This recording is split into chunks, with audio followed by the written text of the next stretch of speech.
नमस्कार एस्पिरेंट्स। आज तारीख है 7 अक्टूबर 2025 नमस्कार। और आज हम करने वाले हैं यूपीएससी के लिहाज से दिन की सबसे ज़रूरी खबरों का कह सकते हैं पूरा पोस्टमार्टम। बिल्कुल, एक गहरा विश्लेषण। आज के सोर्सेज हैं अपने जाने माने the Hindu, Indian express, PIB और हाँ, कुछ और विश्वसनीय सरकारी वेबसाइट्स भी। और हमारा मकसद एकदम साफ है, आपको सिर्फ खबरें रटाना नहीं, बल्कि उनके पीछे का पूरा कॉन्टेक्स्ट, उनका एनालिसिस और इम्प्लीकेशंस, मतलब उनके मायने क्या है, सब कुछ समझाना। हाँ, और वो भी एकदम आसान कॉन्वर्सेशनल भाषा में, ताकि आप कहीं आते जाते सफर में भी अपनी तैयारी जारी रख सकें। एग्जैक्टली, सेम डे कवरेज, मतलब आज की बात आज ही। और हाँ, रिवीजन के लिए कंसाइज नोट्स वो आपको हमारे टेलीग्राम चैनल पर रोज मिली जाएंगे। तो आज का एजेंडा क्या है? किन किन टॉपिक्स पर बात करेंगे हम? आज हम बात करेंगे कायरो में जो इजराइल हमास बातचीत फिर से शुरू हुई है उसके बारे में, फिर वर्ल्ड कॉटन डे, उस पर भारत के सामने क्या चैलेंजेस हैं, अच्छा, सरकार सेफ माइग्रेशन कैसे सुनिश्चित करने की कोशिश कर रही है, इस पर भी बात होगी। डिफेंस में आत्मनिर्भरता के लिए कौन से नए पोर्टल्स लॉन्च हुए हैं ये देखेंगे।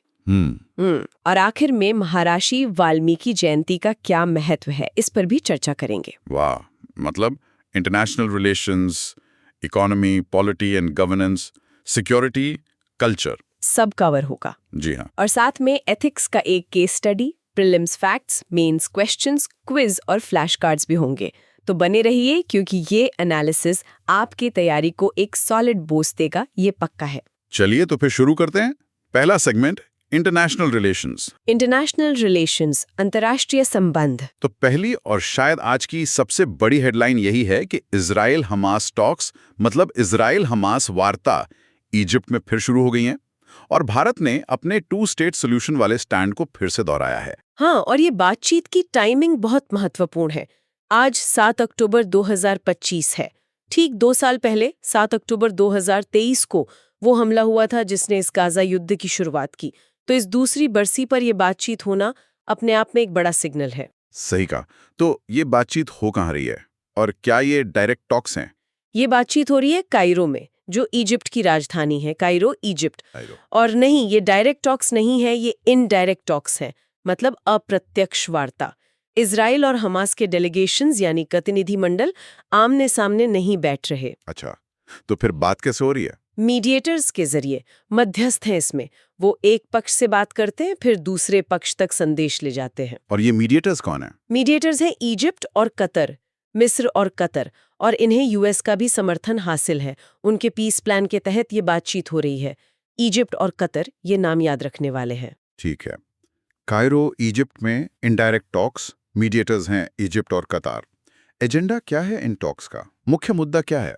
एजेंडा वही पुराना और सबसे मुश्किल मुद्दा है, गाजा में जो हॉस्टेजेस हैं, बंधक हैं, उनकी रिहाई।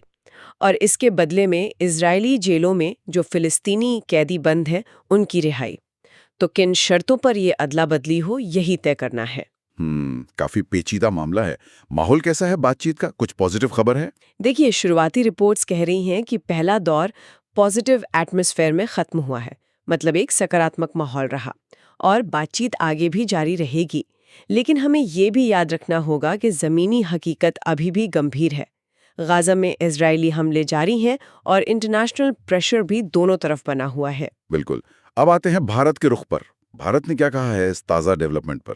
भारत ने अपनी जो लॉन्ग स्टैंडिंग पोजीशन है, जो मतलब काफ़ी समय से चली आ रही नीति है, उसी को दोहराया है। कोई नई बात नहीं कही है, लेकिन उसे फिर से मजबूती से रखा है। क्या है वो पोजीशन? पॉइंट्स में बता सकते हैं? हाँ, बिल्कुल। पहला और सबसे अहम पॉइंट है, Bharat negotiated two state solution का समर्थन करता है। मतलब बातचीत के जरिए 2 राज्य समाधान निकले। टू स्टेट सोल्यूशन, इसको थोड़ा और समझाएंगे? हाँ, 2 स्टेट सॉल्यूशन का मतलब है कि इजराइल पैलेस्टीन संघर्ष का हल ऐसे हो कि 2 अलग स्वतंत्र राज्य बने, एक इजराइल राज्य और दूसरा एक स्वतंत्र फिलिस्तीन राज्य। और ये दोनों राज्य एक दूसरे के अगल-बगल सुरक्षित सीमाओं के अंदर शांति से रहें। भारत हमेशा से इसी समाधान का पक्षधर रहा है। ठीक है। पहला पॉइंट हुआ टू स्टेट सोल्यूशन का समर्थन, और दूसरा? दूसरा, भारत एक sovereign, independent and viable state of Palestine की वकालत करता है। मतलब एक संप्रभु, स्वतंत्र और वायबल यानी टिक सकने वाला, चलने लायक फिलिस्तीन राज्य बने। Sovereign, independent and viable state of Palestine. Got it. तीसरा पॉइंट। तीसरा, भारत ने 7 अक्टूबर 2023 के आतंकी हमलों की कड़ी निंदा की है। भारत आतंकवाद के खिलाफ हमेशा से रहा है, तो इस हमले की निंदा फिर से दोहराई गई है। 7 अक्टूबर 2023 ये तारीख महत्वपूर्ण है। हाँ बिल्कुल। और चौथा पॉइंट। चौथा, भारत ने तत्काल सीज फायर यानी युद्ध विराम की मांग की है। साथ ही सभी बंधकों की बिना शर्त रिहाई की मांग की है और मानवीय सहायता जरूरतमंदों तक पहुंचाने पर जोर दिया है और शांतिपूर्ण समाधान के लिए बातचीत का रास्ता अपनाने को कहा है। तो ये 4 मुख्य बातें हैं भारत का स्टैंड में। 2 स्टेट सोल्यूशन, एक स्वतंत्र फिलिस्तीनी राज्य, आतंकी हमलों की निंदा और सीज फायर व बंधकों के रिहाई की मांग। एग्जैक्टली। और जैसा आपने पहले पूछा था, भारत सिर्फ कह नहीं रहा, कर भी रहा है। मानवीय सहायता भेज रहा है फिलिस्तीन को। कॉन्फ्लिक्ट शुरू होने के बाद से अब तक लगभग 70 मेट्रिक टन सहायता भेजी जा चुकी। ये एक महत्वपूर्ण आंकड़ा है, 70 MT ह्यूमैनिटेरियन एड। अच्छा, अब कुछ की कॉन्सेप्ट्स पर बात करते हैं। आपने 2 स्टेट सोल्यूशन और इनडायरेक्ट टॉक्स समझा दिया। एक और टर्म अक्सर सुनने में आता है, भारत की डीहाइफेनेशन पॉलिसी। इसका इस मामले में क्या मतलब है? हाँ, डीहाइफेनेशन पॉलिसी मतलब डीहाइफेनेशन नीति। ये भारत की विदेश नीति का एक तरीका है। इसका मतलब है कि भारत 2 ऐसे देशों के साथ जो आपस में दुश्मन हैं या जिनके बीच तनाव है, जैसे यहाँ इजरायल और पैलेस्टाइन, अपने रिश्ते अलग अलग स्वतंत्र रूप से निभाता है। मतलब एक के साथ रिश्ते का असर दूसरे पर नहीं पड़ने देता? बिल्कुल सही। जैसे इजरायल भारत का एक महत्वपूर्ण स्ट्रेटेजिक पार्टनर है, डिफेंस में, एग्रीकल्चर में, टेक्नोलॉजी में। हमारे रिश्ते बहुत गहरे हैं, लेकिन इसका मतलब ये नहीं कि हम पैलेस्टाइन के मुद्दे को भूल जाएं या उसके लिए अपने ऐतिहासिक समर्थन को कम कर दें। और उसी तरह पैलेस्टाइन के लिए हमारा समर्थन इजराइल के साथ हमारे स्ट्रैटेजिक रिश्तों में रुकावट नहीं बनता। प्रिसाइसली यही है डीहाइफेनेशन। भारत दोनों के साथ अपने हितों और मूल्यों के आधार पर अलग-अलग रिश्ते रखता है, उन्हें एक दूसरे से जोड़कर नहीं देखता। ये एक बहुत ही नाजुक संतुलन है जिसे भारत साधने की कोशिश करता है। समझ गया। एक और एंटिटी का जिक्र आता है, UNRWA। ये क्या है और भारत का इससे क्या संबंध है? UNRWA का मतलब है United Nations relief and works agency for Palestine refugees in the near east. ये यूएन की एक एजेंसी है जो फिलिस्तीनी शरणार्थियों की मदद करती है, शिक्षा, स्वास्थ्य, राहत कार्यों वगैरह में। और भारत इसमें योगदान देता है? हाँ, भारत UNRWA को नियमित रूप से वित्तीय सहायता देता रहा है। 2020-21 से लेकर अब तक भारत ने लगभग $27.5 मिलियन यानी 27.5 मिलियन अमेरिकी डॉलर का योगदान दिया है। ये भारत के फिलिस्तीनी लोगों के प्रति समर्थन का एक और प्रमाण है। $27.5 मिलियन सिंस 2021-2020। अच्छा, तो प्रीलिम्स के लिहाज से क्या-क्या पॉइंट्स एकदम रट लेने चाहिए? Quick revision. Okay, quick revision. First, talks की location Cairo, Egypt. Second, mediators Egypt और कतार, USA के समर्थन से। थर्ड, टॉक्स का प्रकार इनडायरेक्ट टॉक्स। 4, भारत का stand negotiated 2 state solution. Fifth, Bharat की ह्यूमैनिटेरियन एड मानवीय सहायता लगभग 70 metric tons MT। Sixth, UNRWA में भारत का योगदान लगभग $27.5 मिलियन सिंस 2020-21। सेवेंथ, की पॉलिसी डीहाइफेनेशन पॉलिसी। परफेक्ट। अब थोड़ा मेंस के पर्सपेक्टिव से बात करते हैं। ये जो भारत का बैलेंसिंग एक्ट है वेस्ट एशिया में, ये कितना मुश्किल है और भारत इसे कैसे मैनेज करता है? ये बहुत मुश्किल है, शायद भारत की विदेश नीति की सबसे बड़ी चुनौतियों में से एक। देखिए, एक तरफ इजराइल है जिसके साथ हमारे स्ट्रेटेजिक हित जुड़े हैं, defence, technology, intelligence sharing, agriculture innovation. ये रिश्ते बहुत जरूरी हैं। हाँ। दूसरी तरफ पैलेस्टाइन है जिसके साथ हमारा ऐतिहासिक और भावनात्मक जुड़ाव है। भारत हमेशा से फिलिस्तीनी लोगों के अधिकारों का समर्थक रहा है। ग्लोबल साउथ में अपनी लीडरशिप पोजीशन बनाए रखने के लिए भी ये जरूरी है। और अरब देश भी तो हैं? बिल्कुल। अरब देशों के साथ हमारे रिश्ते हमारे एनर्जी सिक्योरिटी, ऊर्जा सुरक्षा के लिए वाइटल हैं और वहाँ लाखों भारतीय रहते हैं। हमारा डायस्पोरा, उनकी सुरक्षा और कल्याण भी हमारी प्राथमिकता है। तो इन सभी रिश्तों को एक साथ साधना बिना किसी एक को नाराज किए, ये सच में एक कूटनीतिक रस्सी पर चलने जैसा है। तो भारत का थर्ड वे मतलब तीसरा रास्ता क्या है इसमें? भारत का तरीका है नपा-तुला रुख अपनाना। हम किसी का पक्ष नहीं लेते, हम हिंसा की निंदा करते हैं, चाहे वो हमास का आतंकवाद हो या फिर इजरायली कार्रवाई में आम नागरिकों की मौतें हों। हम हमेशा डायलॉग और डिप्लोमेसी यानी बातचीत और कूटनीति पर जोर देते हैं। इससे क्या फायदा होता है? इससे भारत की क्रेडिबिलिटी यानी विश्वसनीयता बनी रहती है।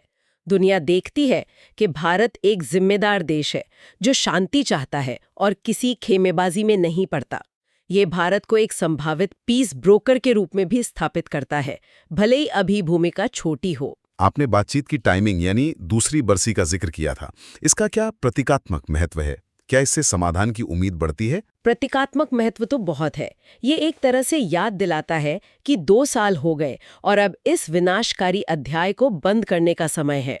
शायद ये मीडिएटर्स के लिए भी एक मौका है दुनिया को दिखाने का कि वो प्रगति कर रहे हैं, और हो सकता है कि इस मौके पर दोनों पक्षों पर कॉम्प्रोमाइज करने का दबाव ज्यादा हो। और अगर ये बातचीत सफल या विफल होती है तो इसकी रीजनल स्टेबिलिटी पर क्या असर पड़ेगा? अगर बातचीत सफल होती है, मान लीजिए सीज फायर हो जाता है, बंधक छूट जाते हैं, तो जाहिर है तनाव कम होगा। इसका अच्छा असर रीजनल स्टेबिलिटी पर पड़ेगा। शायद ग्लोबल सप्लाई चेन्स और एनर्जी प्राइसेस पर जो दबाव है उसमें कुछ राहत मिले। और अगर विफल होती है तो? अगर विफल होती है तो मानवीय संकट और गहराएगा, संघर्ष के और फैलने का खतरा बढ़ जाएगा, शायद लेबनान या दूसरे मोर्चों पर। इससे पूरे वेस्ट एशिया क्षेत्र में अस्थिरता बढ़ेगी, जिसका असर भारत पर भी पड़ेगा। हमारी ऊर्जा आपूर्ति, हमारे नागरिकों की सुरक्षा, हमारे व्यापारिक मार्ग, सब पर। भारत के कनेक्टिविटी प्रोजेक्ट्स जैसे iMac, India middle east Europe economic corridor पर भी असर पड़ेगा। बिल्कुल। आईएमएक जैसे महत्वाकांक्षी प्रोजेक्ट्स के लिए क्षेत्रीय शांति और स्थिरता पहली शर्त है। अगर वेस्ट एशिया में अस्थिरता रहती है तो ऐसे प्रोजेक्ट्स का भविष्य खतरे में पड़ सकता है। इसलिए भारत के लिए इस संघर्ष का शांतिपूर्ण समाधान बहुत जरूरी है। तो अंत में वे फॉरवर्ड क्या है भारत के लिए? आगे की राह क्या होनी चाहिए? मेरे हिसाब से भारत को अपनी स्ट्रेटेजिक ऑटोनॉमी यानी रणनीतिक स्वायत्तता बनाए रखनी चाहिए।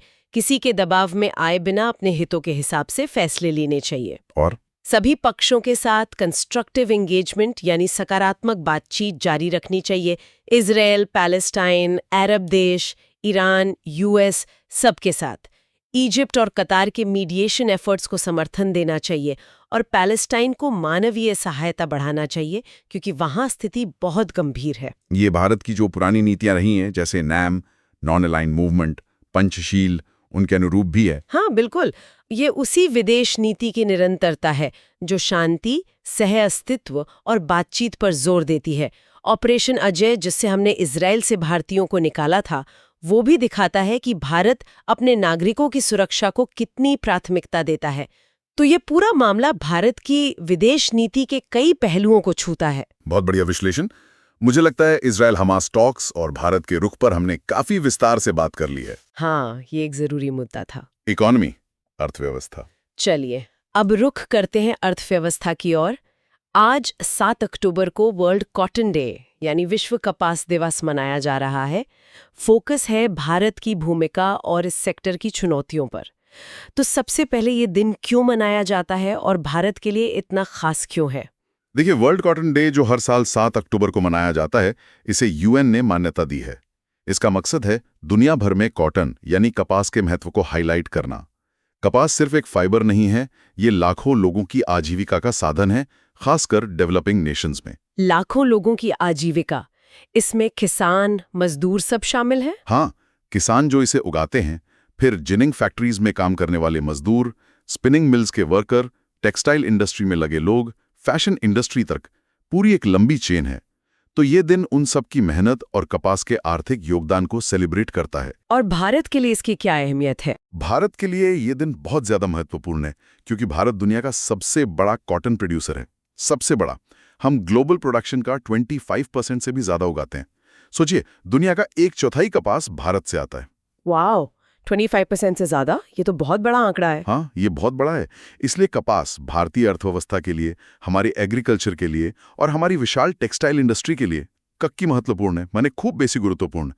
आज भारत सरकार के मिनिस्ट्री ऑफ टेक्सटाइल्स यानी कपड़ा मंत्रालय ने न्यू दिल्ली में एक कार्यक्रम भी आयोजित किया इसी मौके पर। अच्छा, इस दिन की शुरुआत कैसे हुई थी? किसने इनिशिएट किया था इसे? इसकी पहल की थी 2019 में कॉटन 4 या C4 देशों ने। ये 4 अफ्रीकी देश हैं, बेनिन, बुर्किना फासो, चैड और माली। बेनिन, बुर्किना फासो, चैड, माली। इन देशों की अर्थव्यवस्था में कपास का बहुत बड़ा योगदान है और वो चाहते थे कि दुनिया कपास व्यापार में ज्यादा फेयरनेस और सस्टेनेबिलिटी लाए। कॉटन 4 देश बेनिन, बुर्किना फासो, चैड, माली। ठीक है, और इससे UN, FAO, WTO जैसी संस्थाओं का भी समर्थन मिला? जी हाँ, इन अंतर्राष्ट्रीय संस्थाओं ने भी इस इनिशिएटिव को सपोर्ट किया। भारत के संदर्भ में बात करें तो जैसा मैंने कहा, हम सबसे बड़े उत्पादक हैं। हमारी टेक्सटाइल इंडस्ट्री बहुत पुरानी और महत्वपूर्ण है।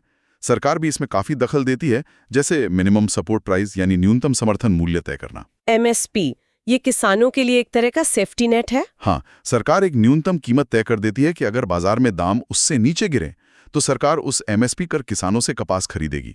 कॉटन कॉर्पोरेशन ऑफ इंडिया यानी भारतीय कपास निगम ये खरीद करती है। इसके अलावा सरकार ने टेक्नोलॉजी मिशन ऑन कॉटन जैसी पहले भी चलाई हैं प्रोडक्टिविटी बढ़ाने के लिए। ठीक है, अब कुछ की कॉन्सेप्ट समझ लेते हैं जो कपास से जुड़े हैं। एक तो BT कॉटन बहुत सुनने में आता है, ये क्या है? बीट कॉटन यानी BT कपास, ये एक जेनेटिकली मॉडिफाइड यानी आनुवांशिक रूप से संशोधित कपास की किस्म है। इसमें एक बैक्टीरिया बैसिलस thuringiensis का जीन डाला गया है, जो एक ऐसा प्रोटीन बनाता है जो कुछ खास कीटों के लिए जहरीला होता है। कौन से कीट? खासकर बॉलवर्म कॉम्प्लेक्स, जैसे पिंक बॉलवर्म, स्पॉटेड बॉलवर्म।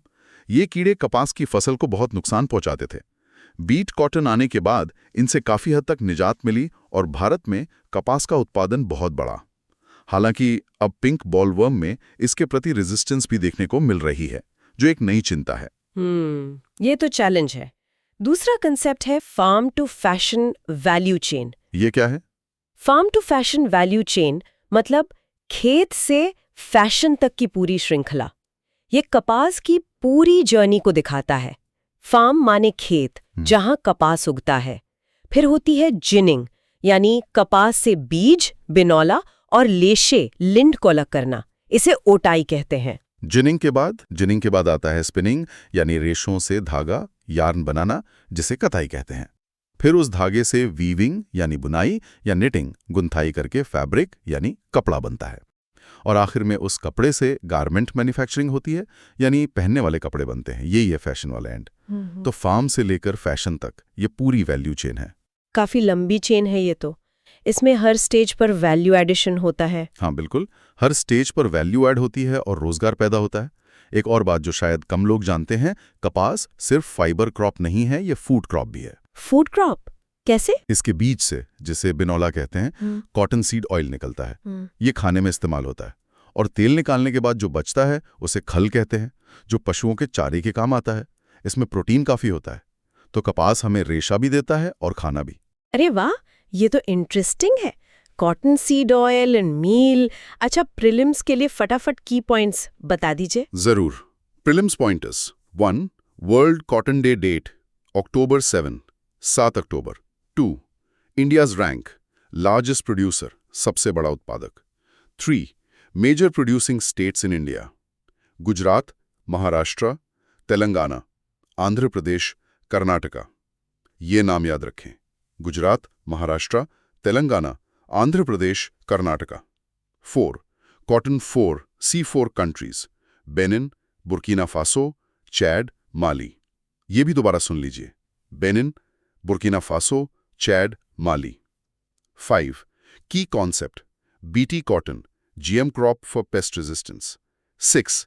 की concept, farm to fashion, value chain, entire process. Great. अब आते हैं मेंस एनालिसिस पर।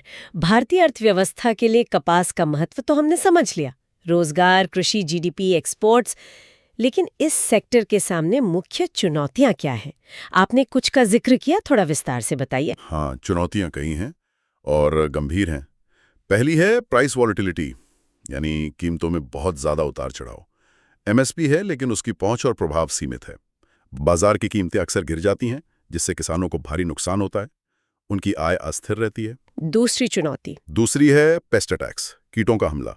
बीटी कॉटन से बॉलवॉर्म का खतरा कम हुआ था, लेकिन जैसा मैंने कहा पिंक बॉलवॉर्म में रेजिस्टेंस आ गया है। अब ये एक बड़ा सरदर्द बन गया है, खासकर महाराष्ट्र और गुजरात जैसे इलाकों में। इसके अलावा व्हाइट फ्लाई जैसे सकिंग पेस्ट का भी प्रकोप रहता है। और पानी का मुद्दा। वो तीसरी बड़ी चुनौती है, वाटर इंटेंसिटी। कपास की खेती में पानी बहुत लगता है, और भारत में कपास ज़्यादातर उन इलाकों में उगाया जाता है जहां पानी की कमी है, जैसे मध्य भारत, दक्षिण भारत के पठारी इलाके। इससे भूजल स्तर पर दबाव पड़ता है और ये सस्टेनेबल नहीं है। पानी की कमी वाले क्षेत्रों में पानी गहन फसल उगाना, ये तो विरोधाभास है। बिल्कुल। चौथी चुनौती है फ्रैगमेंटेड वैल्यू चेन, यानी खंडित मूल्य श्रृंखला। फार्म से लेकर फैक्ट्री तक जो पूरी चेन है वो बहुत बिखरी हुई है। इसमें कोऑर्डिनेशन की कमी है, जिससे इनएफिशिएंसीज आती हैं, क्वालिटी कंट्रोल ठीक से नहीं हो पाता और किसानों को उनकी उपज का सही दाम नहीं मिल पाता क्योंकि बीच में बहुत सारे बिचौलिए होते हैं। और पांचवी चुनौती जिसकी तरफ वर्ल्ड कॉटन डे इशारा कर रहा है, sustainability. Yes, the sustainability imperative. ये अब शायद सबसे बड़ी चैलेंज बनती जा रही है। इस साल की अंतर्राष्ट्रीय थीम भी अक्सर सस्टेनेबिलिटी पर ही होती है, जैसे making cotton fair and sustainable. दुनिया भर में कंज्यूमर्स और ब्रांड्स अब जागरूक हो रहे हैं। वो जानना चाहते हैं कि उनका कपड़ा कैसे बना है। ESG स्टैंडर्ड्स की बात हो रही है, environmental, social and governance. Exactly. क्या कपास उगाने में बहुत ज़्यादा पेस्टिसाइड इस्तेमाल हुआ? क्या पानी की बर्बादी हुई? क्या किसानों को सही दाम मिला? क्या खेत मजदूरों के साथ अच्छा व्यवहार हुआ? क्या बाल श्रम तो नहीं था? ये सब सवाल अब पूछे जा रहे हैं। ट्रेसेबिलिटी की मांग बढ़ रही है, मतलब पता चले कि कपास किस खेत से आया है। और अगर भारत इन स्टैंडर्ड्स पर खरा नहीं उतरा तो ये हमारे लिए एक नॉन टैरिफ बैरियर बन सकता है। मतलब यूरोपियन यूनियन या यूएस जैसे बड़े बाजार कह सकते हैं कि हम सिर्फ वही कपास या कपड़ा खरीदेंगे जो सर्टिफाइड सस्टेनेबल हो। अगर हमारा कपास वैसा नहीं है तो हमारा एक्सपोर्ट रुक सकता है या हमें कम दाम मिलेगा। हमारी जो ग्लोबल मार्केट में डोमिनेंस है, लार्जेस्ट प्रोड्यूसर होने की, वो खतरे में पड़ सकती है। तो ये वर्ल्ड कॉटन डे एक तरह का वेकअप कॉल है कि सिर्फ प्रोडक्शन वॉल्यूम पर नहीं, क्वालिटी और सस्टेनेबिलिटी पर फोकस करना होगा। बिल्कुल। हमें इंडियन कॉटन को एक ऐसे ब्रांड के रूप में स्थापित करना होगा जो सस्टेनेबल हो, एथिकल हो और हाई क्वालिटी का हो। तभी हम ग्लोबल मार्केट में टिके रह सकते हैं और प्रीमियम प्राइस पा सकते हैं। तो फिर इसका समाधान क्या है? आगे की राह क्या होनी चाहिए? What's the way forward? कई चीजें करनी होंगी। पहला, एमएसपी प्रोक्योरमेंट को और मजबूत और प्रभावी बनाना होगा। शायद प्राइस डिफिशिएंसी पेमेंट स्कीम्स पर भी विचार करना चाहिए, जहां सरकार एमएसपी और बाजार भाव के अंतर का भुगतान सीधे किसान के खाते में करे। दूसरा, R&D में इन्वेस्टमेंट बढ़ाना होगा। ऐसी किस्में विकसित करने के लिए जो क्लाइमेट रेजिलिएंट हों, जलवायु परिवर्तन को झेल सकें, पेस्ट रेजिस्टेंट हों, कीड़ों का असर कम हो और कम पानी में उग सकें। तीसरा, सस्टेनेबल प्रैक्टिसेस को बढ़ावा देना होगा। हाँ, जैसे organic farming, micro irrigation, integrated pest management (IPM). इनको सब्सिडीज और एक्सटेंशन सर्विसेज, किसानों तक जानकारी पहुंचाने वाली सेवाएं के जरिए प्रमोट करना होगा। से लेकर गारमेंट तक मजबूत करें। इससे एफिशिएंसी बढ़ेगी, क्वालिटी सुधरेगी और वैल्यू एडिशन देश के अंदर ही होगा, जिससे किसानों और उद्योग दोनों को फायदा होगा। इसे हम दूसरी सरकारी योजनाओं जैसे green revolution, cropping patterns, e-NAM जो एक नेशनल एग्रीकल्चर मार्केट है, PM कुसुम सोलर पंप के लिए, NFSM commercial crops, national food security mission से जोड़कर देख सकते हैं। बहुत कॉम्प्रिहेंसिव एनालिसिस, कॉटन सेक्टर की पूरी तस्वीर साफ हो गई। उम्मीद है लिसनर्स को भी ये मददगार लगा होगा। पॉलिटी एंड गवर्नेंस, राज व्यवस्था और शासन। चलिए अब आते हैं पॉलिटी एंड गवर्नेंस सेगमेंट पर। खबर है केरला के तिरुवनंतपुरम से, जहां 7 अक्टूबर को एक ग्लोबल मोबिलिटी कॉन्क्लेव का आयोजन हुआ। इसका मकसद था सेफ एंड लीगल माइग्रेशन, यानी सुरक्षित और कानूनी प्रवासन सुनिश्चित करना। ये किसकी पहल थी? हाँ, ये एक अच्छी पहल है। ये एक जॉइंट इनिशिएटिव था, मतलब 2 संस्थाओं ने मिलकर इसे किया। पहली है प्रोटेक्टर ऑफ इमिग्रेंट्स (POE), जिसे हिंदी में उत्प्रवास संरक्षक कहते हैं। ये भारत सरकार के मिनिस्ट्री ऑफ एक्सटर्नल अफेयर्स यानी विदेश मंत्रालय के अधीन काम करता है। प्रोटेक्टर ऑफ इमिग्रेंट्स, POE, ये नाम याद रखना होगा। और दूसरी संस्था? दूसरी है केरला सरकार का non resident Keralites affairs department, जिसे शॉर्ट में नॉर्का कहते हैं। नॉर्का मतलब अनिवासी केरलवासी मामला विभाग। केरल से बहुत बड़ी संख्या में लोग बाहर काम करने जाते हैं, तो उनके कल्याण के लिए ये विभाग बहुत जरूरी काम करता है।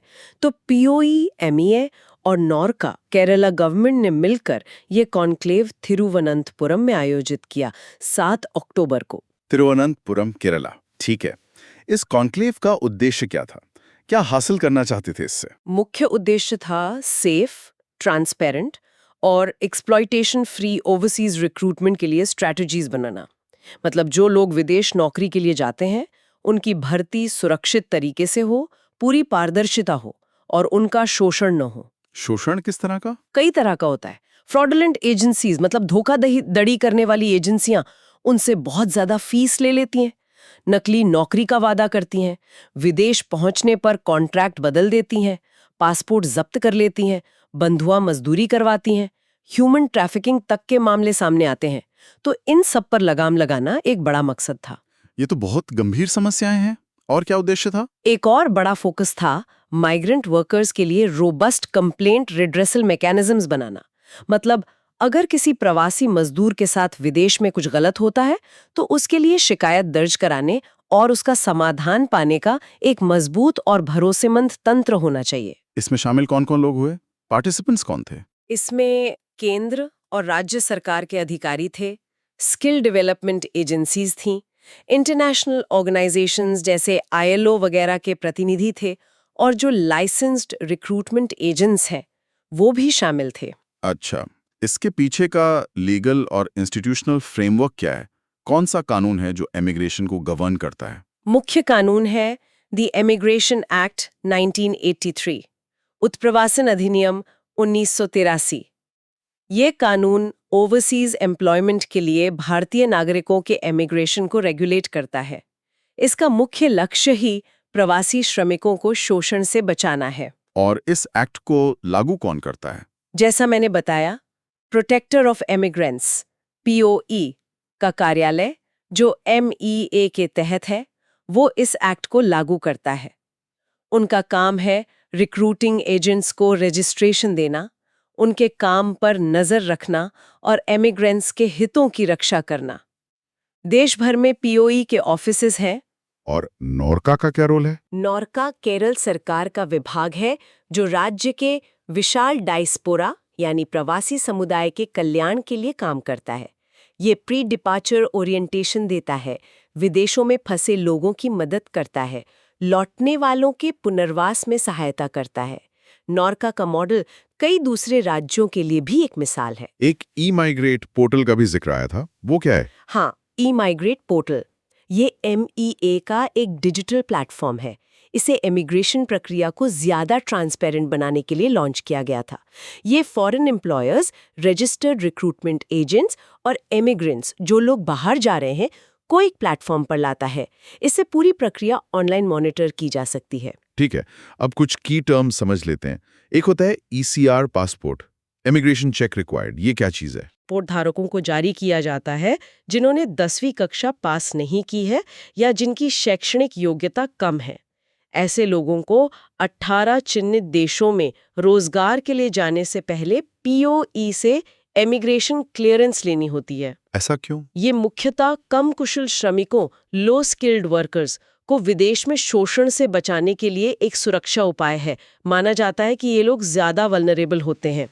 जिनके पास ईसीआर नहीं होता, उनके पासपोर्ट पर immigration check not required ECNR लिखा होता है और उन्हें क्लियरेंस की जरूरत नहीं पड़ती। समझ गया।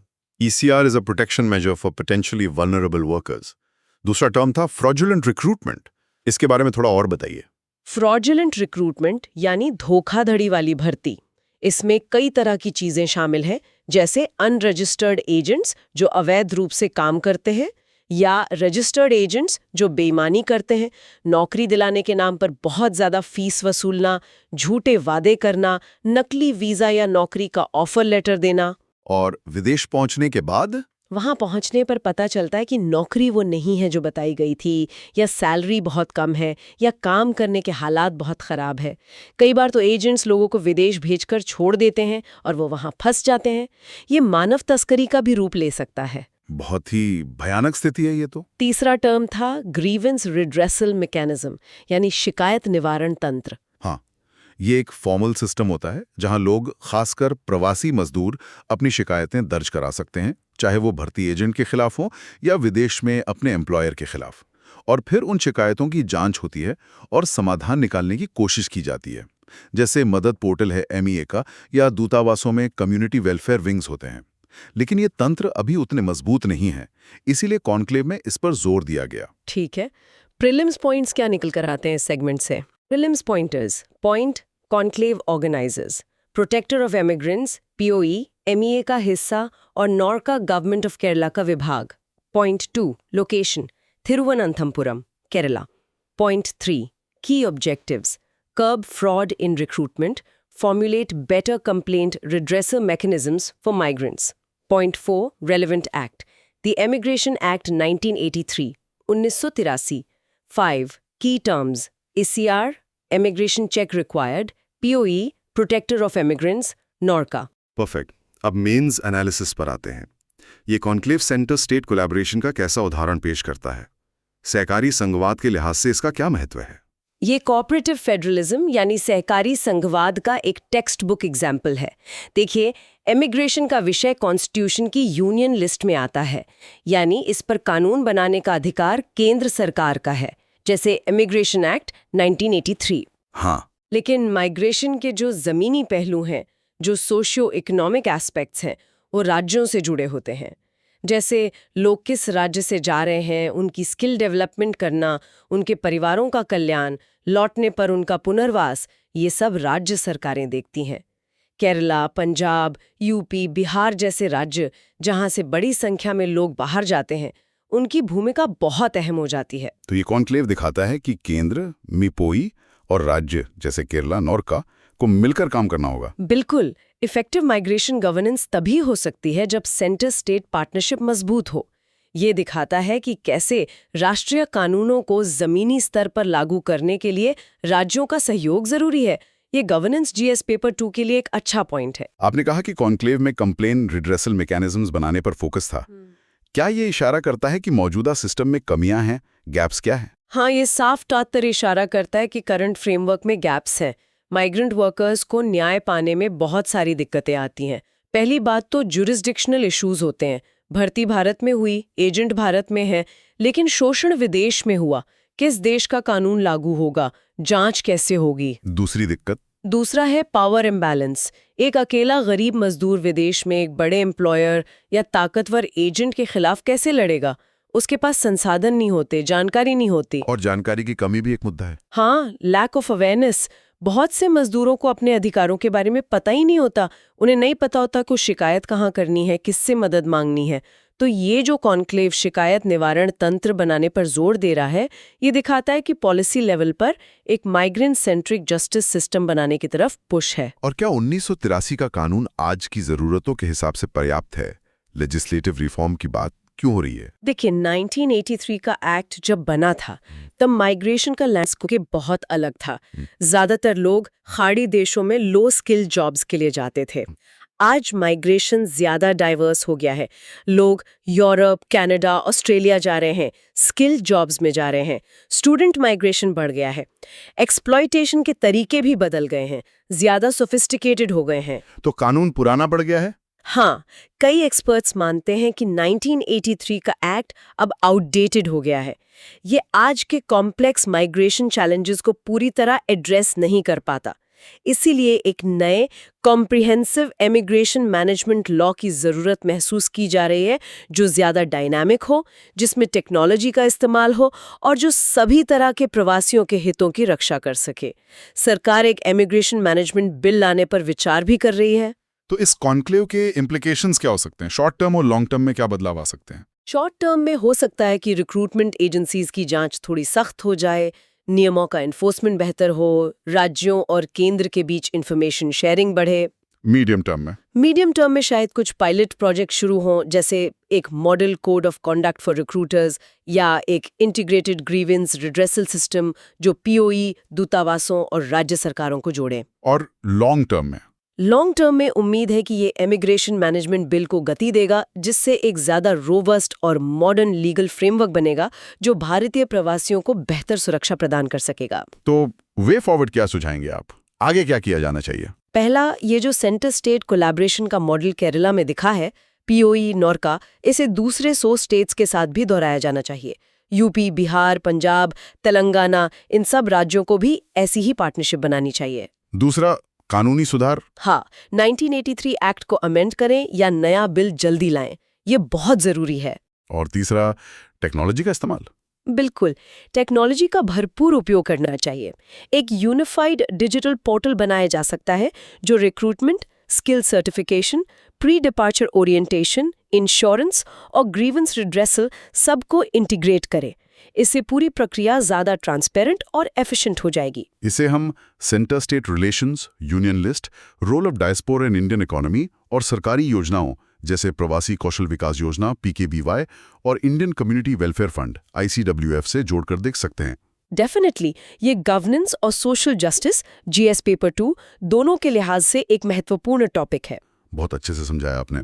माइग्रेशन का मुद्दा अक्सर खबरों में रहता है और ये एनालिसिस बहुत काम आएगा। इंटरनल सिक्योरिटी एंड डिफेंस, आंतरिक सुरक्षा और रक्षा। चलिए अब बात करते हैं इंटरनल सिक्योरिटी और डिफेंस की। एक बड़ी खबर है, रक्षा क्षेत्र में आत्मनिर्भरता यानी आत्मनिर्भरता को लेकर न्यू दिल्ली में एक राष्ट्रीय सम्मेलन हुआ है और 2 महत्वपूर्ण डिजिटल पोर्टल्स लॉन्च किए गए हैं। क्या है ये पूरी खबर? जी हाँ, रक्षा मंत्री श्री राजनाथ सिंह ने 7 अक्टूबर को न्यू दिल्ली के विज्ञान भवन में opportunities in defence manufacturing in the country, मतलब देश में रक्षा विनिर्माण के अवसर, इस विषय पर एक राष्ट्रीय सम्मेलन का उद्घाटन किया। ये तारीख और जगह याद रखें, 7 अक्टूबर, विज्ञान भवन, न्यू दिल्ली। इसे ऑर्गेनाइज किसने किया था? इसे ऑर्गेनाइज किया था डिपार्टमेंट ऑफ डिफेंस प्रोडक्शन यानी रक्षा उत्पादन विभाग ने, जो मिनिस्ट्री ऑफ डिफेंस यानी रक्षा मंत्रालय के अंतर्गत आता है। और इस सम्मेलन का मकसद क्या था? एम क्या था? एम था केंद्र सरकार और राज्य केंद्र शासित प्रदेशों की सरकारों के बीच कोऑर्डिनेशन को मजबूत करना, ताकि भारत का जो डिफेंस मैन्युफैक्चरिंग इकोसिस्टम है यानी रक्षा विनिर्माण का जो पूरा माहौल है, उसे और बूस्ट मिल सके, उसे और बढ़ावा दिया जा सके। और इसमें हाईलाइट क्या रहा? आपने 2 पोर्टल्स का जिक्र किया है। हाँ, इस सम्मेलन की सबसे बड़ी हाईलाइट रही 2 नए डिजिटल प्लेटफॉर्म्स का लॉन्च। ये नाम बहुत इंपॉर्टेंट है। पहला है डिफेंस एक्सिम पोर्टल, रक्षा निर्यात आयात पोर्टल। एक्सिम माने एक्सपोर्ट इंपोर्ट। दूसरा है सृजन दीप पोर्टल। सृजन दीप, डीप का फुल फॉर्म है defence establishments and entrepreneurs platform. Defence Exim portal और सृजन दीप पोर्टल, इनका लक्ष्य क्या है? इन दोनों का ओवरआर्चिंग गोल है डिफेंस सेक्टर में आत्मनिर्भरता यानी सेल्फ रिलायंस को बढ़ाना। साथ ही जो प्रोसेसेस हैं, जो प्रक्रियाएं हैं, उन्हें स्ट्रीमलाइन करना, मतलब आसान और तेज बनाना, और ट्रांसपेरेंसी यानी पारदर्शिता बढ़ाना। ये सब सरकार की किस बड़ी पॉलिसी फ्रेमवर्क का हिस्सा है? ये सब सरकार के आत्मनिर्भर भारत अभियान का हिस्सा है, जिसका लक्ष्य भारत को आत्मनिर्भर बनाना है, खासकर डिफेंस जैसे स्ट्रेटेजिक सेक्टर्स में। इसके तहत कई और नीतियां भी काम कर रही हैं, जैसे कि डिफेंस एक्विजिशन प्रोसीजर 2020, ये रक्षा खरीद की प्रक्रिया है।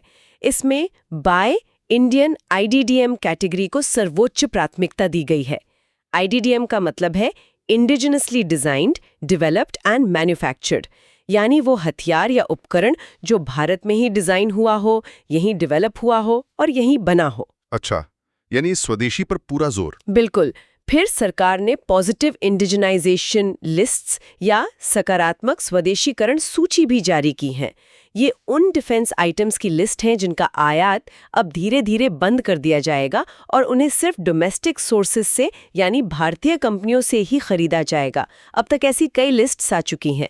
ये टर्म याद रखें, पॉजिटिव इंडिजिनाइजेशन लिस्ट्स। और क्या है इस फ्रेमवर्क में? एक बहुत महत्वपूर्ण स्कीम है IDEX, innovations for defence excellence, IDEX। इसका मकसद है MSMEs, छोटे और मंझोले उद्योग, स्टार्टअप्स और इंडिविजुअल इनोवेटर्स को डिफेंस सेक्टर से जोड़ना, ताकि वो नई टेक्नोलॉजीज डेवलप कर सकें और हमारी सेनाओं की ज़रूरतें पूरी कर सकें। आईडेक्स स्कीम का नाम भी इम्पॉर्टेंट है। और वो डिफेंस इंडस्ट्रियल कॉरिडोर्स। हाँ, वो भी इसी इकोसिस्टम का हिस्सा है। सरकार ने 2 डिफेंस इंडस्ट्रियल कॉरिडोर स्थापित किए हैं, एक उत्तर प्रदेश में और दूसरा तमिलनाडु में, यूपी और तमिलनाडु।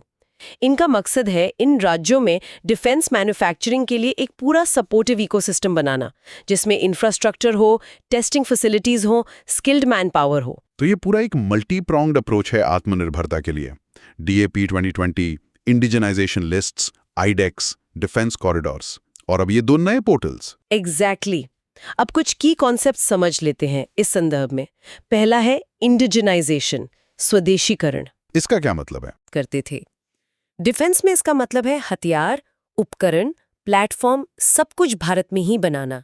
दूसरा कॉन्सेप्ट है डिफेंस इंडस्ट्रियल बेस, DIB। रक्षा औद्योगिक आधार। DIB का मतलब है देश के अंदर मौजूद सरकारी और निजी उद्योगों का वो पूरा नेटवर्क जो मिलिट्री इक्विपमेंट, सिस्टम्स और फैसिलिटीज के research and development, R&D, production और मेंटेनेंस में शामिल है। इसमें बड़ी सरकारी कंपनियां, DPSUs भी आती हैं और प्राइवेट सेक्टर की कंपनियां भी, बड़ी और छोटी दोनों। और एक टर्म आता है OEM, ओरिजिनल इक्विपमेंट मैन्युफैक्चरर। हाँ, OEM यानी इम्यून उपकरण निर्माता। ये वो कंपनी होती है जो पार्ट्स और उपकरण बनाती है जिन्हें कोई दूसरी कंपनी अपने फाइनल प्रोडक्ट में इस्तेमाल करके बेच सकती है। डिफेंस में ये अक्सर बड़ी ग्लोबल डिफेंस कॉर्पोरेशंस होती हैं, जैसे Boeing, Lockheed Martin, Dassault aviation वगैरह। भारत की कोशिश है कि हम खुद बड़े OEMs बने। ठीक है, अब वापस उन 2 नए पोर्टल्स पर आते हैं। पहले डिफेंस एग्जिम पोर्टल के बारे में बताइए। इसका उद्देश्य क्या है, किसको फायदा होगा? डिफेंस एग्जिम पोर्टल का मेन ऑब्जेक्टिव है एक्सपोर्ट और इंपोर्ट ऑथराइजेशंस जारी करने की प्रक्रिया को स्ट्रीमलाइन करना, यानी सुव्यवस्थित और तेज बनाना। अभी इसमें काफी पेपर वर्क और डिलेज होते थे। तो इससे किसको फायदा होगा? टारगेट बेनिफिशरीज कौन है? इससे इंडियन डिफेंस एक्सपोर्टर्स को फायदा होगा जो अपने प्रोडक्ट्स बाहर बेचना चाहते हैं। इंपोर्टर्स को भी फायदा होगा जिन्हें जरूरी पुर्जे या टेक्नोलॉजी बाहर से मंगानी है। और जाहिर है मिनिस्ट्री ऑफ डिफेंस यानी MOD के लिए भी प्रक्रिया आसान होगी। ये आत्मनिर्भरता में कैसे योगदान देगा? एक्सपोर्ट्स को आसान बना के। हाँ, ये डिफेंस एक्सपोर्ट्स को सुगम बनाएगा। जब हमारी कंपनियां आसानी से एक्सपोर्ट कर पाएंगी तो वो ग्लोबली कॉम्पिटिटिव बनेंगी, उनका स्केल बढ़ेगा। इससे डोमेस्टिक इंडस्ट्री को बढ़ावा मिलेगा। साथ ही अगर हमें कोई क्रिटिकल कंपोनेंट इंपोर्ट करना भी है तो उसमें प्रोसीजरल डिलेज कम होंगे। ठीक है, अब दूसरे पोर्टल के बारे में बताइए, सृजन डीप पोर्टल। इसका पूरा नाम क्या था? सृजन deep, defence establishments and entrepreneurs platform. इसका क्या ऑब्जेक्टिव है?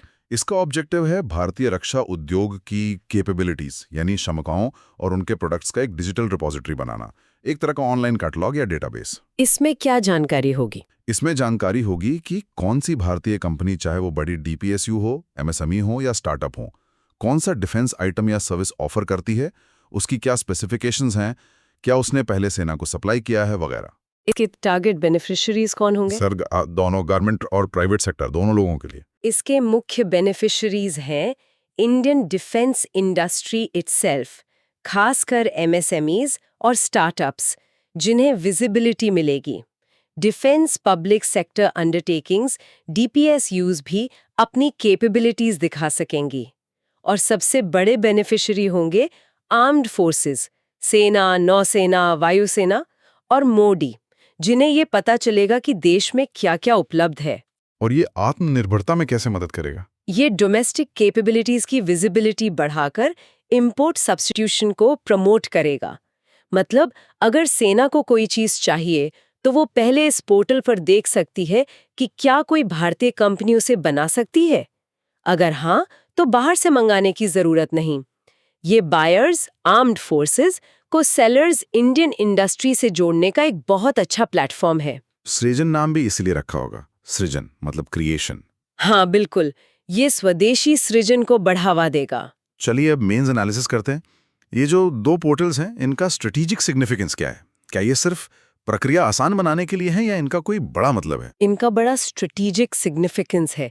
ये सिर्फ ईज ऑफ डूइंग बिजनेस का मामला नहीं है, बल्कि ये एक इंटीग्रेटेड डिजिटल डिफेंस इकोसिस्टम बनाने की स्ट्रेटेजिक मूव है। कैसे? देखिए, सृजन deep portal supply side information asymmetry को एड्रेस करता है। मतलब पहले ये पता करना मुश्किल होता था कि देश में कौन सी छोटी कंपनी क्या खास चीज बना सकती है। अब वो जानकारी एक जगह उपलब्ध होगी। और defence EXIM portal? Defence EXIM portal demand side यानी एक्सपोर्ट्स और प्रोसीजरल हर्डल्स को एड्रेस करता है। तो एक पोर्टल सप्लाई की जानकारी दे रहा है, दूसरा ट्रेड को आसान बना रहा है। अगर आप इसे आईडेक्स, जो इनोवेशन को फास्टर करता है, के साथ जोड़कर देखें तो ये एक तरह की end to end digital pipeline बनाने की कोशिश है, इनोवेशन से लेकर प्रोडक्शन और फिर एक्सपोर्ट तक। ये इंडिजिनाइजेशन को बहुत तेजी दे सकता है। ये तो काफी एम्बिशियस लगता है। एक और बात जो सम्मेलन में हुई, राज्यों की भूमिका पे फोकस। कंपैरेटिव फेडरलिज्म को रक्षा में कैसे बढ़ावा दिया जा रहा है? हाँ, ये एक बहुत इंटरेस्टिंग एस्पेक्ट है। सम्मेलन का फोकस था कि राज्यों की पॉलिसीज को नेशनल गोल्स के साथ अलाइन किया जाए। वहाँ एक aerospace and defence sector policy compendium of states and union territories भी जारी किया गया। इसका क्या मतलब है? डिफेंस तो यूनियन सब्जेक्ट है।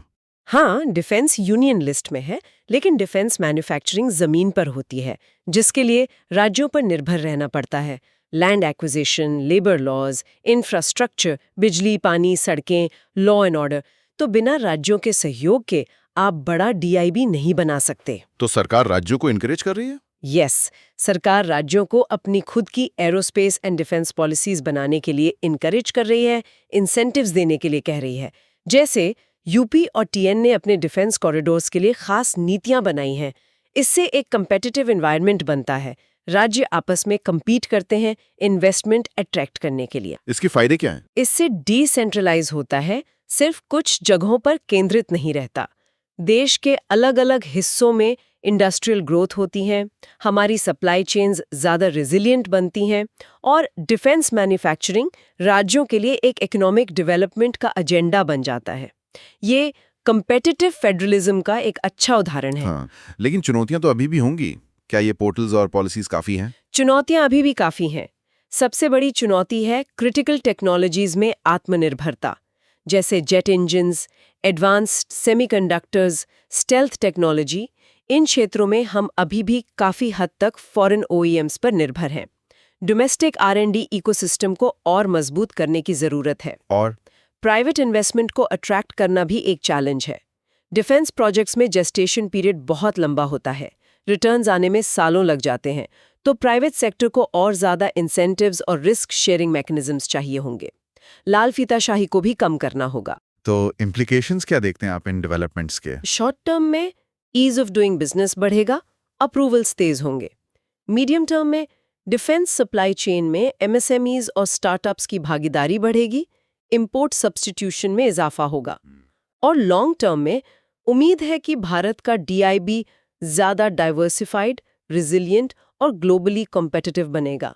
इससे हमारी स्ट्रेटेजिक वल्नरेबिलिटीज कम होंगे और भारत एक मेजर डिफेंस एक्सपोर्टर बनने की क्षमता रखेगा। वे फॉरवर्ड क्या होना चाहिए?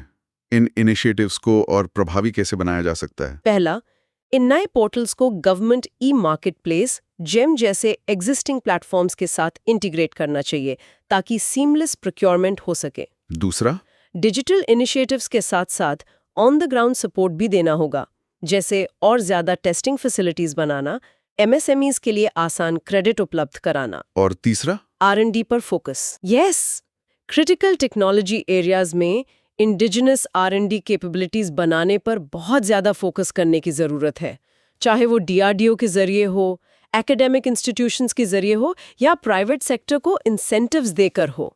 इसे हम centre state relations, union list, industrial policy, make in India, startup India, skill India mission जैसे टॉपिक से लिंक कर सकते हैं। सिक्योरिटी GS पेपर 3 का ये कोर टॉपिक है। एब्सोल्युटली, ये आत्मनिर्भर भारत के लक्ष्य को पाने के लिए एक बहुत ही महत्वपूर्ण क्षेत्र है। बिल्कुल, डिफेंस इंडिजिनाइजेशन पर यह चर्चा बहुत इन्फॉर्मेटिव थी। कल्चर एंड हेरिटेज, संस्कृति और विरासत। अब चलते हैं अपने अगले सेगमेंट की ओर, कल्चर एंड हेरिटेज, संस्कृति और विरासत। आज 7 अक्टूबर को महर्षि वाल्मीकि जयंती मनाई जा रही है। महर्षि वाल्मीकि को हम किस रूप में याद करते हैं और इस दिन का क्या महत्व है? महर्षि वाल्मीकि जयंती यानी महर्षि वाल्मीकि की जन्म जयंती पूरे भारत में श्रद्धा के साथ मनाई जाती है। महर्षि वाल्मीकि को हम मुख्य रूप से महाकाव्य रामायण के रचयिता के रूप में जानते हैं। उन्हें आदि कवि भी कहा जाता है। आदि कवि, इसका क्या मतलब है? आदि कवि एक संस्कृत उपाधि है जिसका अर्थ है प्रथम कवि या द फर्स्ट पोएट। ऐसा माना जाता है कि उन्होंने ही संस्कृत में श्लोक छंद का आविष्कार किया, जिसका इस्तेमाल उन्होंने रामायण की रचना में किया।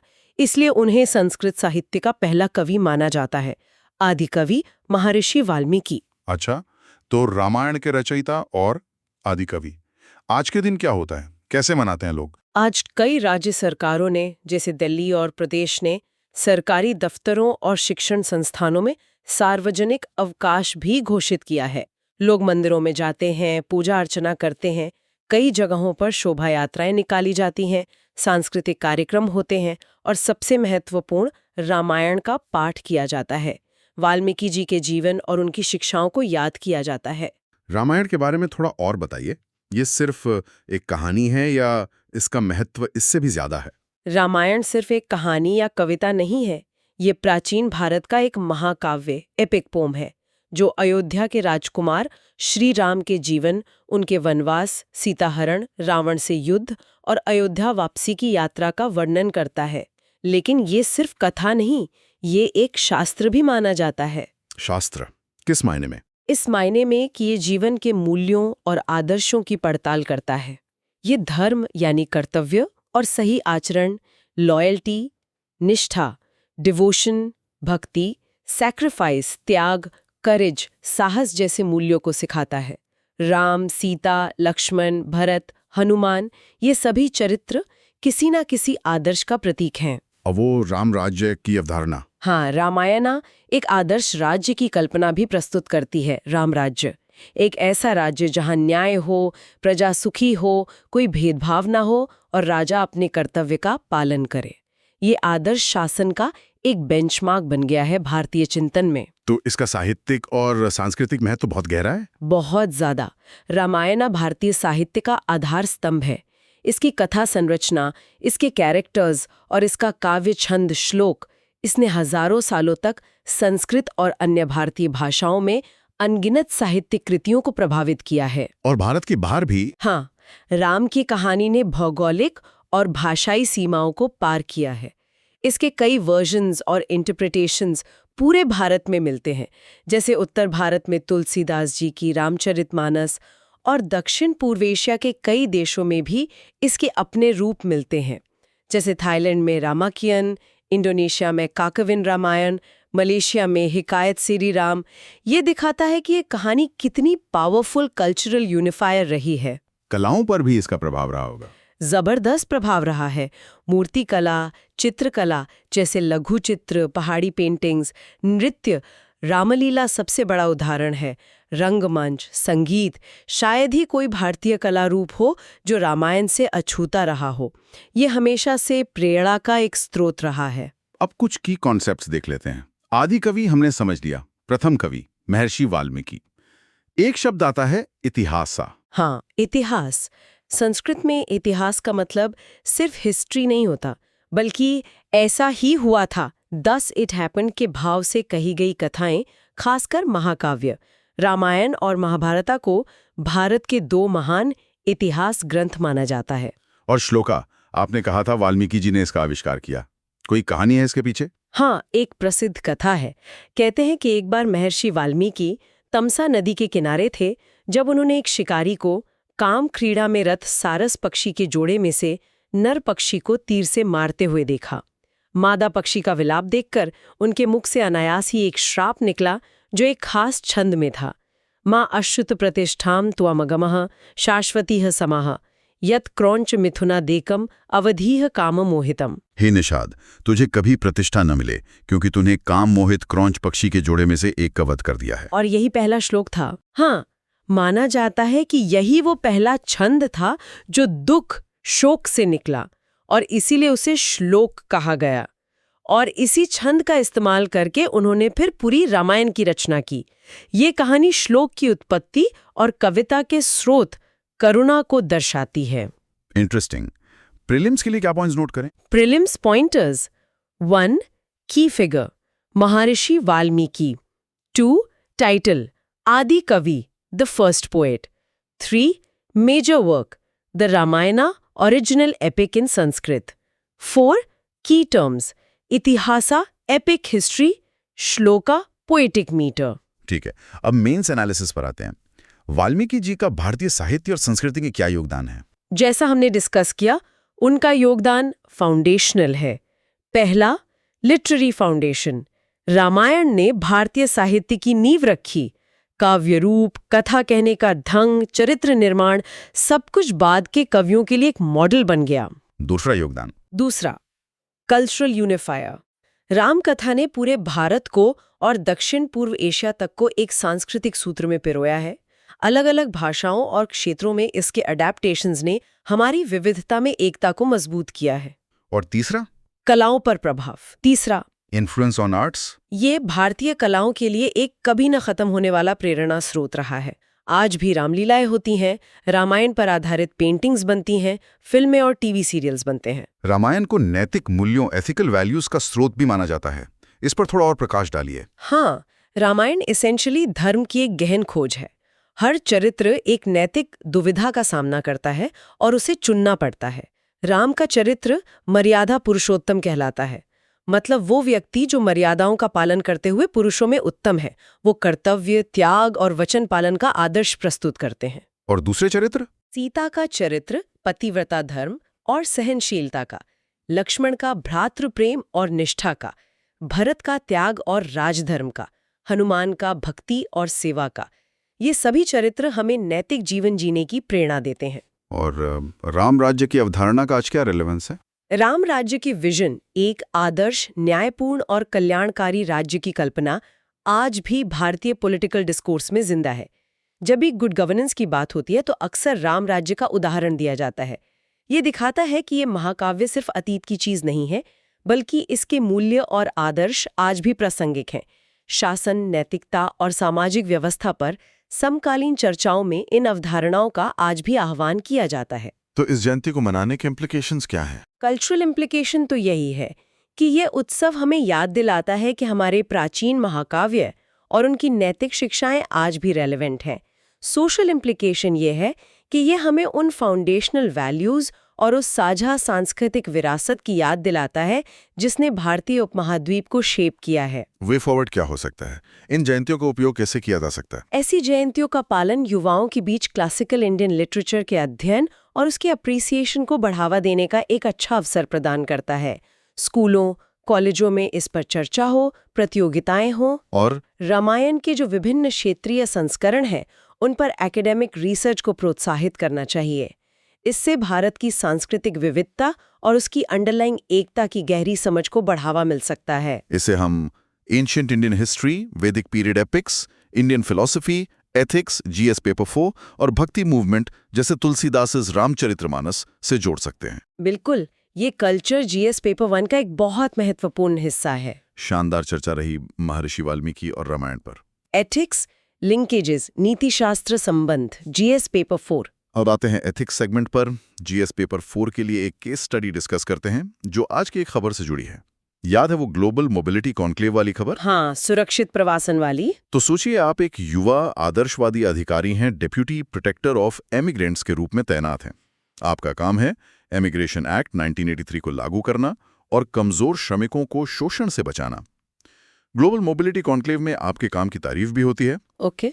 कॉन्क्लेव की ठीक बाद आपको एक गुमनाम टिप मिलती है, पुख्ता सबूतों के साथ, एक बहुत बड़ी रिक्रूटमेंट एजेंसी के खिलाफ जिसे एक प्रभावशाली राजनीतिक रसूख वाला बिजनेसमैन चलाता है। आरोप हैं धोखाधड़ी के, बहुत ज्यादा फीस लेना, नकली कॉन्ट्रैक्ट देना और श्रमिकों को विदेश में बेसहारा छोड़ देना। पीड़ित विदेश में फंसे हुए हैं। ये तो सीरियस मामला है। आप शुरुआती जांच करते हैं और सबूत मजबूत लगते हैं, लेकिन जब आप अपने सुपीरियर यानी प्रोटेक्टर ऑफ इमिग्रेंट्स को बताते हैं तो वो आपको एक्सट्रीम कॉशन बरतने की सलाह देते हैं, अत्यधिक सावधानी। ओह, क्यों? वो संकेत देते हैं कि इस एजेंसी के खिलाफ कार्रवाई करने से आपके करियर पर बुरा असर पड़ सकता है, और ये भी कहते हैं कि इससे सिस्टम डिस्टेबलाइज हो सकता है, क्योंकि वो एजेंसी बहुत बड़ी है और बड़ी संख्या में लोगों को रोजगार देती है। वो आपको सुझाव देते हैं कि आप अपना ध्यान छोटे अनरजिस्टर्ड एजेंट्स पर केंद्रित करें। अरे बाप रे, ये तो सीधी सीधी नैतिक दुविधा है। What are the ethical dilemmas identified here? हाँ, कई नैतिक दुविधाएं हैं यहाँ। सबसे पहली है कॉन्फ्लिक्ट ऑफ इंटरेस्ट, मतलब हितों का टकराव। एक तरफ आपका कर्तव्य है कानून लागू करना और पीड़ितों को न्याय दिलाना, दूसरी तरफ आपके सुपीरियर का दबाव है और आपके अपने करियर का खतरा है। दूसरा है मॉरल करेज, नैतिक साहस। क्या आप में इतनी हिम्मत है कि आप नकारात्मक परिणामों के डर के बावजूद एक शक्तिशाली इकाई के खिलाफ सही कदम उठाएं? तीसरा, करुणा बनाम व्यावहारिकता। एग्जैक्टली। Compassion versus pragmatism. एक तरफ उन शोषित श्रमिकों के प्रति आपकी सहानुभूति और करुणा है जो विदेश में फंसे हैं, दूसरी तरफ आपके सुपीरियर की व्यावहारिक सलाह है कि सिस्टम को हिलाओ मत, बड़ी मछली को छोड़ दो। चौथा, rule of law versus rule of person. बिल्कुल, rule of law versus rule of person. क्या कानून का शासन चलेगा जो कहता है कि कानून सबके लिए बराबर है, चाहे कोई कितना भी प्रभावशाली क्यों ना हो, या फिर व्यक्ति का शासन चलेगा जहां ताकतवर लोग कानून से ऊपर हो जाते हैं? आपको इस सिद्धांत को बनाए रखना है और आपकी अपनी जिम्मेदारी। हाँ, अकाउंटेबिलिटी एंड रिस्पॉन्सिबिलिटी। एक लोक सेवक के रूप में आपकी जिम्मेदारी है समाज के सबसे कमजोर वर्गों की रक्षा करना। क्या आप अपनी इस जिम्मेदारी से मुंह मोड़ लेंगे? और ये सब सिविल सर्विसेज के फाउंडेशनल वैल्यूज से जुड़ा है। एग्जैक्टली। कौन कौन से वैल्यूज यहां टेस्ट हो रहे हैं? इंटेग्रिटी, सत्यनिष्ठा, क्या आप ईमानदारी से अपना कर्तव्य निभाएंगे? ऑब्जेक्टिविटी, वस्तुनिष्ठता, क्या आप बिना किसी दबाव या पूर्वाग्रह के तथ्यों के आधार पर निर्णय लेंगे? इम्पार्शियलिटी, निष्पक्षता, क्या आप सबके साथ समान व्यवहार करेंगे, चाहे वो शक्तिशाली हो या कमजोर? और डेडिकेशन टू पब्लिक सर्विस, लोक सेवा के प्रति समर्पण, क्या आप जनता के हित को अपने निजी हित से ऊपर रखेंगे? ये सारे मूल्य यहां दांव पर हैं। तो अब ऑप्शंस क्या हैं आपके पास एक डेप्यूटी पीओई के तौर पर? मोटे तौर पर 3 ऑप्शंस दिखते हैं। आप अपने सुपीरियर की सलाह मान लें, बड़ी एजेंसी को छोड़ दें और छोटी अनरजिस्टर्ड मछलियों पर ध्यान केंद्रित करें। इसके फायदे नुकसान क्या होंगे? फायदा, आपका करियर सुरक्षित रहेगा, सिस्टम में कोई तत्काल व्यवधान नहीं होगा, आपके सुपीरियर खुश रहेंगे। नुकसान, ये पूरी तरह से अनैतिक होगा, आप अपने कर्तव्य का उल्लंघन करेंगे, पीड़ितों के साथ अन्याय होगा, शक्तिशाली लोगों को दंड मुक्ति का संदेश जाएगा, जो भविष्य में और बड़े अपराधों को बढ़ावा देगा। आपकी अंतरात्मा आपको कचोटती रहेगी। ठीक है। ऑप्शन 2 क्या है? ऑप्शन 2, सुपीरियर की सलाह को अनदेखा करें, पूरी आक्रामकता के साथ जांच आगे बढ़ाएं, एफआईआर दर्ज करें, एजेंसी का लाइसेंस रद्द करने की प्रक्रिया शुरू करें। इसके फायदे नुकसान? फायदा, आप कानून का शासन बनाए रखेंगे, पीड़ितों को न्याय मिलने की उम्मीद बढ़ेगी, एक मजबूत मिसाल कायम होगी कि कोई भी कानून से ऊपर नहीं है, आपकी अपनी नजरों में इज्जत बढ़ेगी। नुकसान, आपके करियर पर गंभीर खतरा आ सकता है, आपका ट्रांसफर हो सकता है, आपको साइडलाइन किया जा सकता है, आपको शक्तिशाली लोगों के विरोध का सामना करना पड़ेगा, हो सकता है सिस्टम के अंदर से ही आपको परेशान किया जाए। ये काफी रिस्की है। तीसरा ऑप्शन क्या है? ऑप्शन 3, सावधानी से लेकिन दृढ़ता से आगे बढ़ें, मतलब आप पीछे नहीं हटेंगे लेकिन ताड़ाहोड़ो करेंगे नहीं, जल्दबाजी नहीं करेंगे, आप और ज्यादा पुख्ता सबूत इकट्ठा करेंगे, हर कदम को, हर बातचीत को, हर निर्देश को मिटिकुलसली डॉक्यूमेंट करेंगे। डॉक्यूमेंट करना क्यों जरूरी है? ताकि आपके पास हर चीज का रिकॉर्ड रहे। अगर बाद में कोई आप पर आरोप लगाए तो आप दिखा सकें कि आपने नियमों के तहत काम किया। फिर आप उचित चैनलों के माध्यम से मामले को एस्केलेट कर सकते हैं, शायद अपने सुपीरियर के सुपीरियर को लिखें या सीधे मिनिस्ट्री को रिपोर्ट करें अगर जरूरत पड़े। आप चाहें तो विभाग के अंदर किसी ऐसे वरिष्ठ अधिकारी से सलाह ले सकते हैं जिनकी इंटेग्रिटी पर आपको भरोसा हो, या विसल ब्लोअर प्रोटेक्शन मैकेनिज्म का पता लगा सकते हैं। इस तीसरे ऑप्शन के फायदे नुकसान? फायदा, ये कर्तव्य और व्यावहारिकता के बीच एक संतुलन बनाने की कोशिश है। आप कानून का पालन भी कर रहे हैं और अपने आप को बचाने के लिए सावधानी भी बरत रहे हैं, एक मजबूत केस बनाने पे फोकस कर रहे हैं। इससे शायद व्यक्तिगत जोखिम थोड़ा कम हो जाए। नुकसान, ये प्रक्रिया धीमी हो सकती है, फिर भी आपको विरोध का सामना करना पड़ सकता है। हो सकता है सबूत मिटाने की कोशिश की जाए और कोई गारंटी नहीं है कि उच्च अधिकारी आपका साथ देंगे। तो इन तीनों में से कौन सा रास्ता चुनना चाहिए? एथिक्स के पेपर में आपको किसी एक रास्ते को चुनकर उसे जस्टिफाई करना होता है। ज्यादातर मामलों में ऑप्शन 3 को बेहतर माना जाता है क्योंकि वो प्रिंसिपल्ड भी है और प्रैक्टिकल भी। लेकिन आपको ये भी लिखना होगा कि आप दबाव के बावजूद अपने मूल्यों से समझौता नहीं करेंगे और पीड़ितों को न्याय दिलाने की पूरी कोशिश करेंगे, भले ही रास्ता मुश्किल हो। हाँ, लोक सेवा के मूल्यों के आधार पर एक उसूली रुख अपनाना ही सही रास्ता है। ये केस स्टडी दिखाती है कि जमीनी हकीकत में एक ईमानदार अफसर को किन चुनौतियों का सामना करना पड़ सकता है। बिल्कुल, जीएस पेपर 4 के लिए ये एक बहुत अच्छी डिस्कशन थी। Places, persons, reports in news. चलिए अब जल्दी से आज की खबरों में आए कुछ महत्वपूर्ण प्लेसेस, पर्सन्स और रिपोर्ट्स को रिवाइज कर लेते हैं। प्लेसेस कौन से थे? प्लेसेस थे कायरो, इजिप्ट, जहां इजराइल हमास टॉक्स हो रही हैं, और थिरुवनंतपुरम, केरला, जहां ग्लोबल मोबिलिटी कॉन्क्लेव हुआ। कायरो और थिरुवनंतपुरम। पर्सन्स में किसका नाम आया? पर्सन्स में मुख्य रूप से महर्षि वाल्मीकि का नाम आया, आदि कवि, रामायण के लेखक। और कोई रिपोर्ट्स या पब्लिकेशंस? हाँ, डिफेंस वाले सेगमेंट में 2 पब्लिकेशंस का जिक्र था।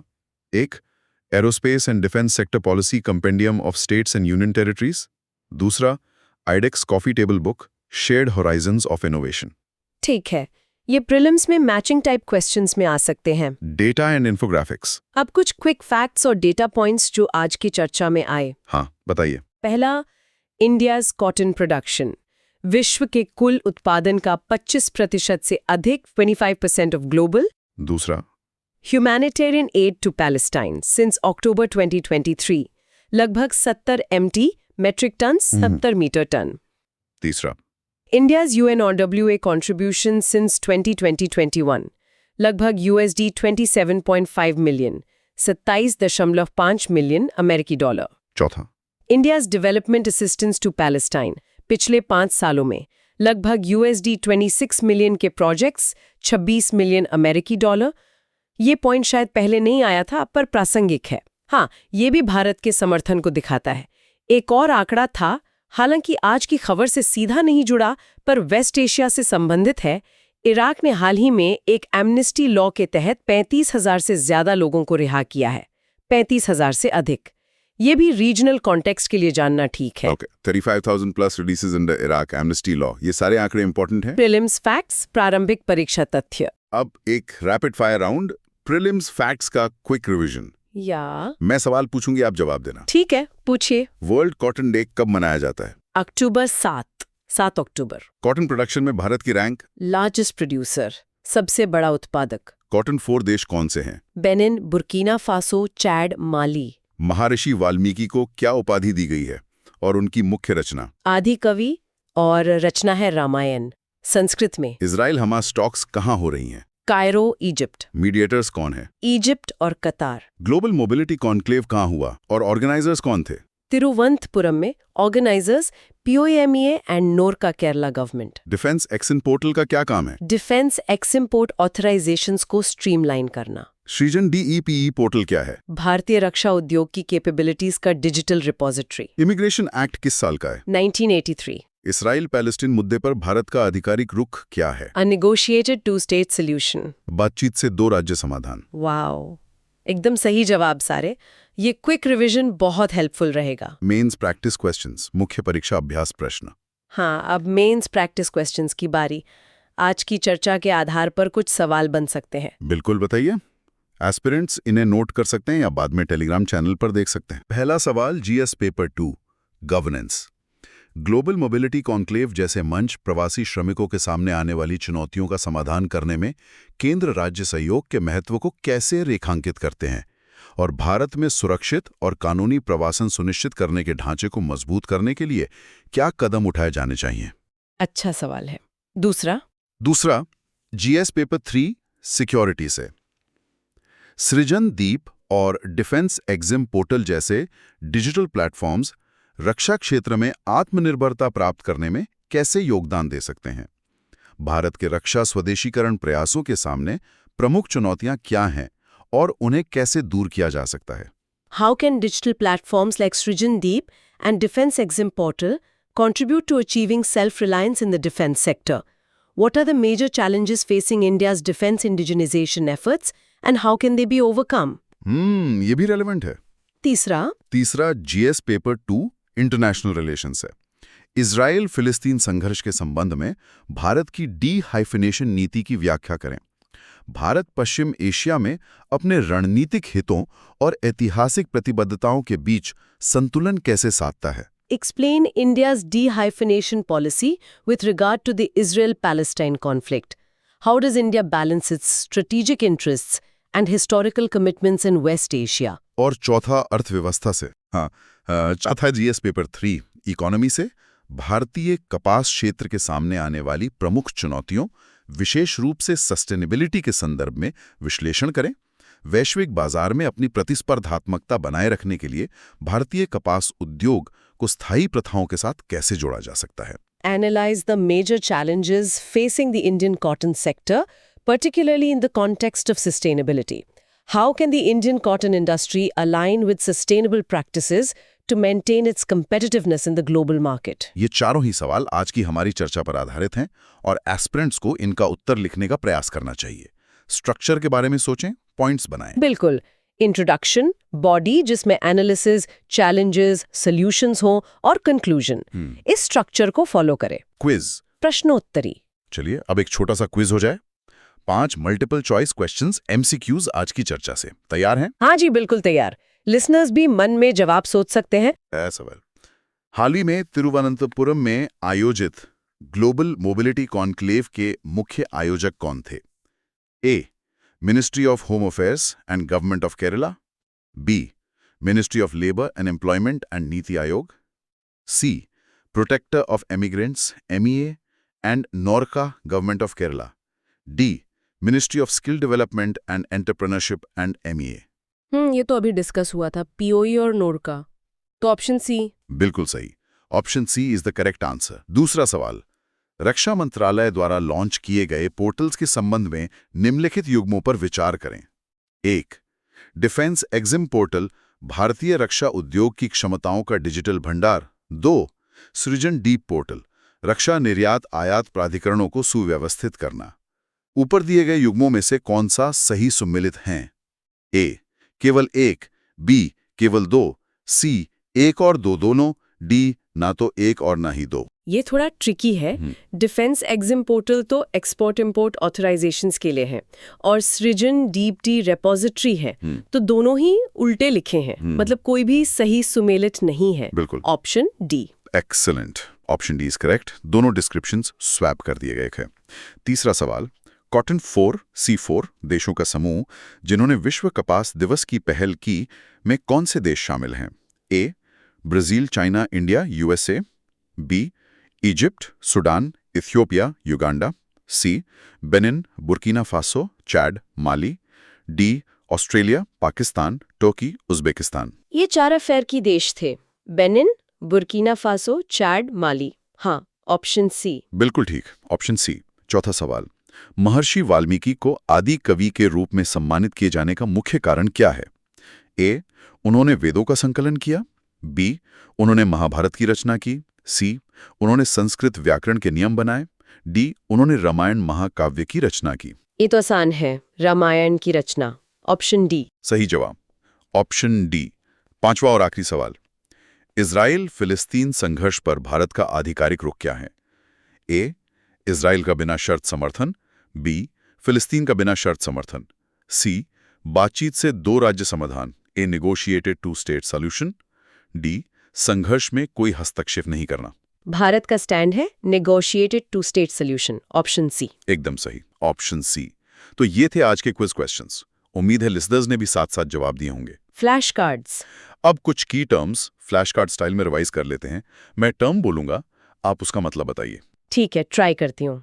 आदि कवि, मतलब फर्स्ट पोएट, महर्षि वाल्मीकि को कहते हैं। वर्ल्ड कॉटन डे, अक्टूबर 7 कपास के महत्व को दर्शाता है। Cotton 4, Benin, Burkina Faso, Chad, Mali, इन्होंने वर्ल्ड कॉटन डे की पहल की। Protector of emigrants POE, MEA के तहत ऑफिस इमिग्रेशन एक्ट 1983 लागू करता है नोरका, ऑथराइजेशंस को स्ट्रीमलाइन करने के लिए। सृजन डीप, मोदी का पोर्टल भारतीय रक्षा उद्योग की क्षमताओं का डिजिटल रिपोजिटरी। 2 स्टेट सॉल्यूशन, स्वतंत्र फिलिस्तीन राज्य इजराइल के साथ शांति से रहे। इनडायरेक्ट टॉक्स, मध्यस्थ के जरिए बातचीत। कायरो, इजिप्ट की राजधानी इजराइल हमास टॉक्स की मेजबान। परफेक्ट। ये सारी टर्म्स याद रखना जरूरी है। की टेकअवेज, मुख्य बातें। तो चलिए आज की पूरी चर्चा के की टेकअवेज यानी मुख्य बातें एक बार फिर से दोहरा लेते हैं। जरूर। आज 7 अक्टूबर 2025 की बड़ी खबरें संक्षेप में। इंटरनेशनल रिलेशंस में कायरो में इजराइल हमास वार्ता फिर शुरू हुई।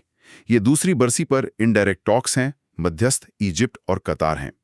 भारत ने अपने पुराने स्टैंड यानी नेगोशिएटेड टू स्टेट सॉल्यूशन को दोहराया है और मानवीय सहायता जारी रखी है। डी-हाइफनेशन पॉलिसी यहाँ की है। इकोनॉमी में वर्ल्ड कॉटन डे अक्टूबर 7 मनाया गया। भारत दुनिया का सबसे बड़ा प्रोड्यूसर 25% है, लेकिन price volatility, paste attacks, pink bollworm, water intensity और फ्रैगमेंटेड वैल्यू चेन जैसी चुनौतियों का सामना कर रहा है। सस्टेनेबिलिटी और ESG स्टैंडर्ड्स अब बहुत महत्वपूर्ण हो गए हैं। बीटी कॉटन और फार्म टू फैशन चेन की कॉन्सेप्ट्स हैं। पॉलिटी एंड गवर्नेंस में केरला के तिरुवनंतपुरम में ग्लोबल मोबिलिटी कॉन्क्लेव हुआ। ये POE, MEA और नॉर्का केरला की जॉइंट इनिशिएटिव थी, जिसका मकसद सेफ और लीगल माइग्रेशन सुनिश्चित करना और ग्रीवेंस रिड्रेसल को मजबूत करना है।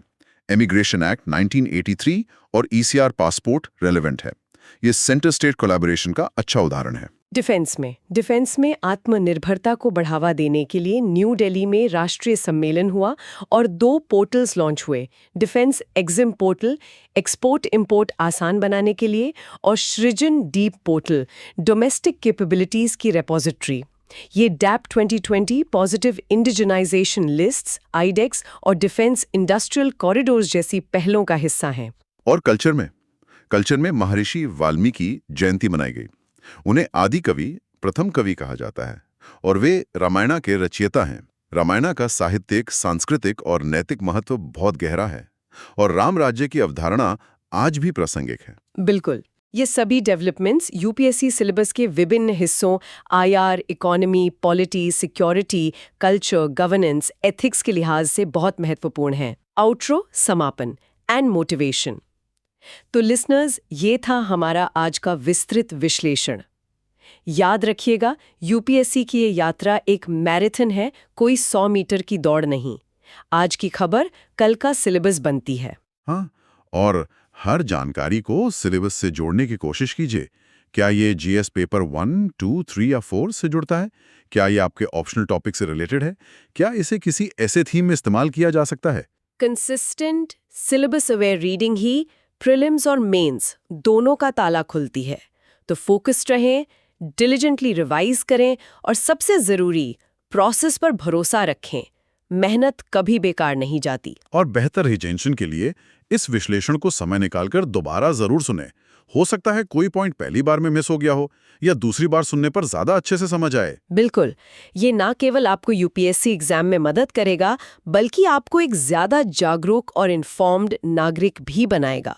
दुनिया में क्या हो रहा है, भारत का उसमें क्या स्थान है, ये जानना वैसे भी जरूरी है। तो अगर आपको हमारा ये प्रयास, ये विश्लेषण पसंद आया तो please soon low UPSC YouTube channel को लाइक करें, इस वीडियो को अपने दोस्तों के साथ शेयर करें जो तैयारी कर रहे हैं। नीचे कमेंट करके हमें बताएं कि आपको कैसा लगा और हाँ, चैनल को सब्सक्राइब करना तो बिल्कुल ना भूलें।